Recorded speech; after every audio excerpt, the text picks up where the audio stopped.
بلدة تل شهاب 8/12. نحن الآن أمام المخفر 21 من المخافر التي على الحدود الأردنية السورية.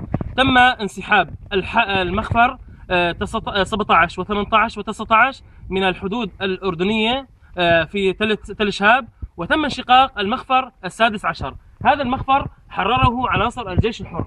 انظر إلى هذا المخفر الذي تم تحريره بشكل كامل وأسر العساكر منه. هنا كان يتواجد العساكر. انظر، هذا المخفر 21. نحن الآن أمام أيضا بلدة الفعيل. هذه البلدة التي أمامنا بشكل مباشر، وهذا المرصد الأردني الذي يفصل بيننا وبينه تقريبا عشرات الأمتار عند الشيك الأردني.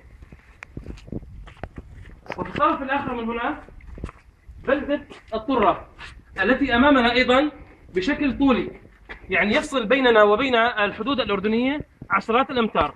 النظام تقرأ في حوران فقد السيطرة على الحدود الأردنية بنسبة 80%، ف80% من الحدود الأردنية السورية تحت تصرف الجيش الحر. أي نظام يفقد السيطرة على الحدود هو نظام ساقط، نظام فاشل ونظام ضعيف، لأن الكرة لصالح الجيش الحر.